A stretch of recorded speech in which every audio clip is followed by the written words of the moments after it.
Good morning বন্ধুরা, কেমন আছো তোমরা সবাই? আমি তো খুব ভালো রয়েছি। আজকে হচ্ছে বুধবারের সকাল 8:35। তো এখন থেকেই আমি ভিডিওটা শুরু করলাম। আর এই যে শুধু আমি একা না, তোমাদের সাধন দাও ভিডিও শুরু করছে পিছনটা দেখিয়ে। হ্যাঁ, এই সবে ঘুম থেকে উঠলো তো এখন কিন্তু ওর মুডটা ভীষণ অফ আছে। এখন যা বলবো তাই খ্যাক করে উঠবে। আমার এক দিদিভাই কিংবা বোন এই তুলসী মন্দিরটা ভালো করে দেখতে চেয়েছিল। দুদিন ধরে ভেবেছি, কিন্তু ভেবেও ভুলে গেছি, দেখানোর সময় আর মনে হয়নি। তো এই হচ্ছে আমাদের তুলসী মন্দির, যেটা আমার ঠাকুরজামাই নিজের হাতে বানিয়েছে। তবে এখনো পুরোপুরি কমপ্লিট হয়নি। এই যে এর মধ্যে নিচটায় একটা কাঁচ বসবে, তারপরে কাঁচের নিচে আলো থাকবে, তার উপরে ঠাকুর থাকবে, তবে কমপ্লিট হবে। আর ওপরের ব্যাপারটা আমি নিজে ঠিক বুঝতে পারছি না। মানে এই ওপরটাও মনে হয় কিছু গেথে উঁচু করে দেবে, না হলে তো মাটিগুলো ধুয়ে পড়বে। বললাম না, এখনো পুরোটা কমপ্লিট হয়নি আর কি। এখন সবে 5:40 ছুঁই ছুঁই হয়েছে।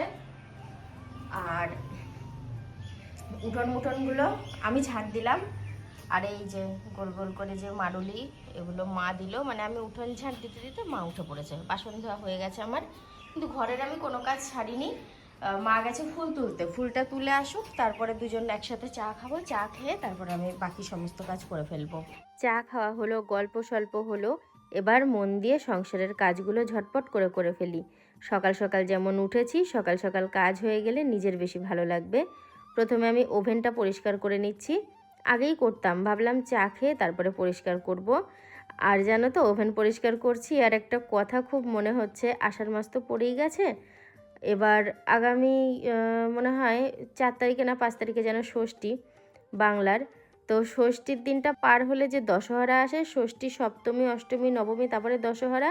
সেই দশহরার দিন থেকে শুরু হবে একবারে সেই শ্রাবণ সংক্রান্তি অবধি 15 দিন পর পর পঞ্চমী। পঞ্চমীতে এই আমার রান্নার জায়গাটা বন্ধ থাকবে, রান্না হবে না। আগের দিন রান্না করে রাখবো, পরের দিন সারাদিন ওই ভিজে ভাত খাওয়া, আর আমি মুড়ি টুড়ি এটা ওটা মানে ফলাহার যা বলে সেটা করতে হবে।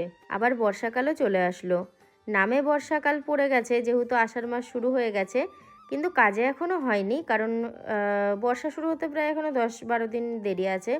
কারণ মৌসুমি বায়ু এখনও আমাদের ওয়েস্ট বেঙ্গলে আসেনি। দেখো, আমি হাতে কাজ করি, তোমাদের সাথে গল্প করি। মানে সকালবেলায় এখন ভিডিও করছি প্লাস কাজ করছি। তোমরা এই ভিডিওটা দেখবে দুপুরবেলা, আবার দুপুরবেলা যাদের সময় হয় না, সন্ধ্যাবেলা, রাত্রেবেলা, কি পরের দিন সকালবেলা। আর দুপুরবেলা যারা দেখো ভিডিও আপলোড করার পরে পরেই, তো তারা দেখবে দুপুরবেলায় কেউ খেতে খেতে, কেউ বিশ্রাম নিতে নিতে। তো তোমরা চুপচাপ দেখো, আর আমি তোমাদের সাথে কথা বলে কাজগুলো সেরে নিই। বলো, খুব চালাক আমি। তো গতকালকে উনুনটা জ্বালা হয়েছিল, মাংস রান্না করা হয়েছে। আর এই দেখো, আমার এটাই অভ্যেস, যা কিছু হাতের কাছে থাকে, কাগজ মাগজ সব প্লাস্টিক, আমি উনুনেই ঢুকিয়ে রাখি। এবার আমি উনুনের ছাইটা তুলে নিচ্ছি। মা দেখলাম টাটকা গোবর নিয়ে এসছে, তো সেই জন্য আমি একটু গোবর দিয়েই লেপছি। কোথাও না মাটি নেই, গোবরের সাথে একটু মাটি হলে খুব ভালো হয়, আরও বেশি টকটক করে, কিন্তু মাটি নেই। আর যা মাটি আছে সব গাছের গোড়ায় গোড়ায় দেয়া, ওখান থেকে নেব। বাপি কত কষ্ট করে সেই সাইকেলে করে বস্তায় করে দূর থেকে মাটি কিনে নিয়ে আসে, তো ওই জন্য আর নিতে ইচ্ছা করলো না। এই যে ছোট্ট পাড়া রান্নাঘর খুব তাড়াতাড়ি লেপে পুছে পরিষ্কার করা হয়ে গেল। আর এইখানে আজকে মিস্ত্রি লাগবে বলতে ওই একজন কাজ করছিল, নিচে যে সমস্ত এই যে বালি টালি ইট ছিল ওগুলো তুলেছে। আর আগামীকাল থেকে মনে হয় বাপি কাজে লাগবে। এই যে আমার কর্তা কিন্তু এখনও ঘুমাচ্ছে।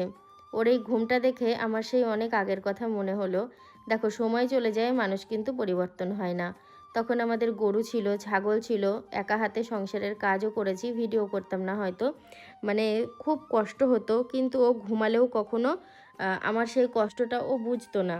আমাকেই নিজে হাতে বিচুলি কাটতে হতো, খেতে দিতে হতো, যা কিছু সব আমি নিজে হাতেই করতাম গরুর। আর কখনো সখনো মাও আমাকে হেল্প করতো, কিন্তু বেশিরভাগ কাজটা আমাকেই করতে হতো। আমার কর্তা ঘুমাতো আর আমি বাইরে বসে বিচুলি কাটতাম। কতজন বকতো, বলে ওকে ডেকে দাও, ও কাটুক, তুমি কেন কাটছো? কিন্তু ডাকলে উঠতো না। আজও কিন্তু ওর সেই ধারাটাই রয়ে গেছে, ডাকলে উঠতে চায় না চোখে ঘুম থাকলে। এটা বোঝে না যে আমি উঠলে ওর কাজে একটু সুবিধা হবে, সেটা বোঝে না।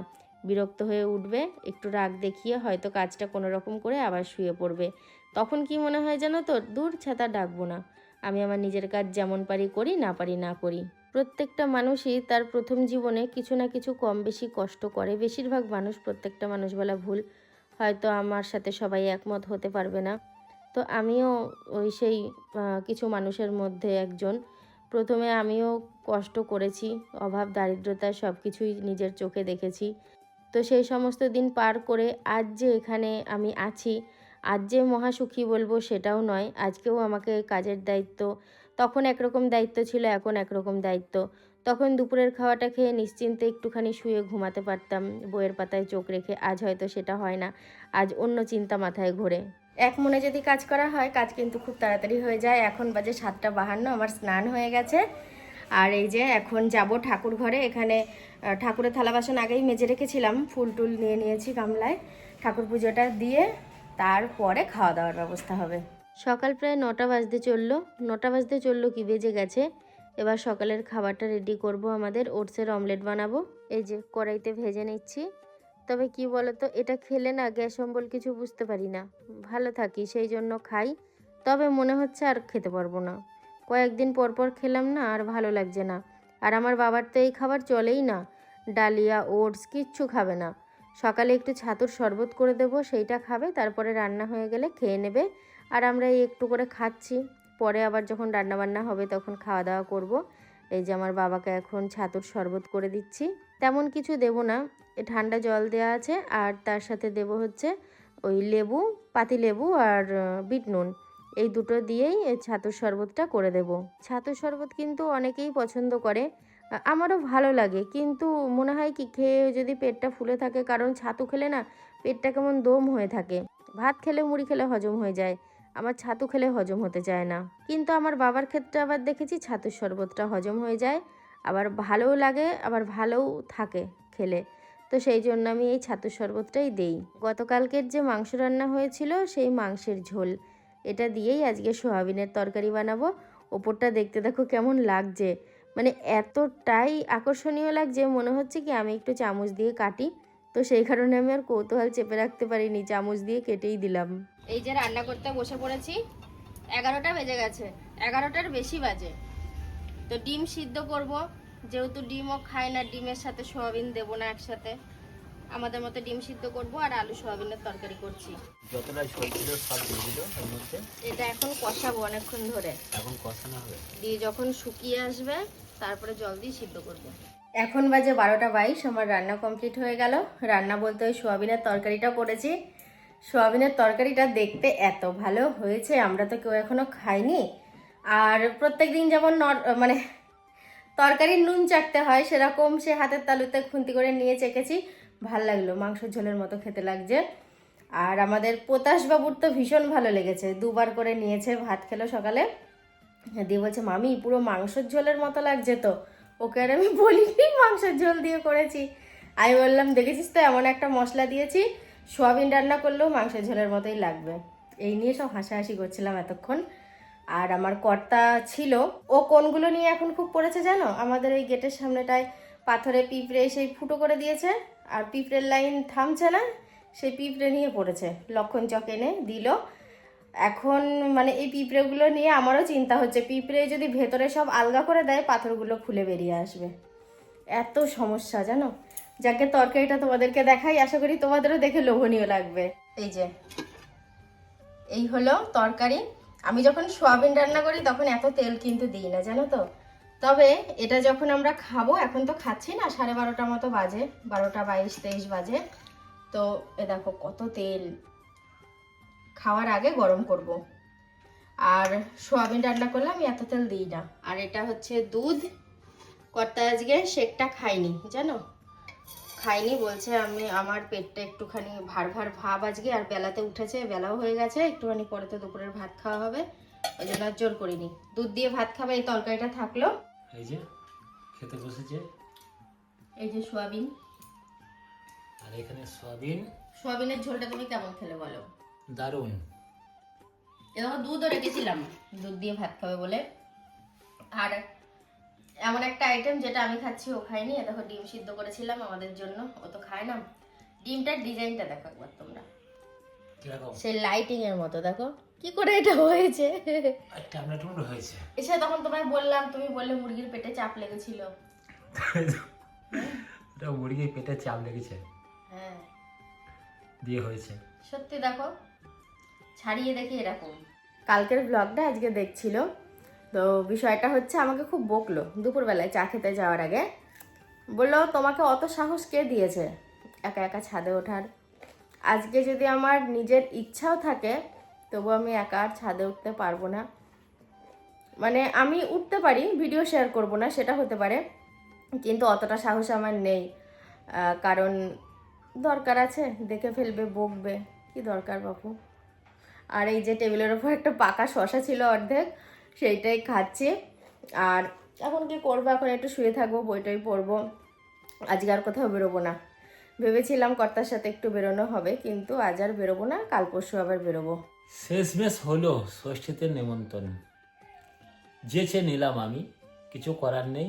কারণ বললো কিনা আসবো, আমি বললো আসতে হবে না, আমি যেহেতু ফোনটা করেছি তাহলে ফোনেই বলে দিন, কোনো অসুবিধা নেই। দিয়ে বললো বাবা রাগ করবে না তো? কদিন ধরেই আসবে বলছিল, এবার মা একটু প্রবলেমে আছে, এদিক ওদিক যাচ্ছে, গতকালকেও কলকাতা গিয়েছিল। তো এবার মানে তাও আসতো, আমি বললাম কি থাক তুমি ফোনে বলে দিও, কোনো অসুবিধা নেই। এবার আজকেই সন্ধ্যাবেলা ফোন করে বলতো, এবার ও তো ব্যস্ত হয়ে যাচ্ছে, ষষ্ঠীতে কেন বললো না। আচ্ছা, ক্যামেরাটা অন করলাম কেন জানো বন্ধুরা? এবার আমার বউর সাথে কিছু বোঝাপড়া আছে, বুঝেছো গিন্নি? কত বছর বিয়ে হয়েছে গো?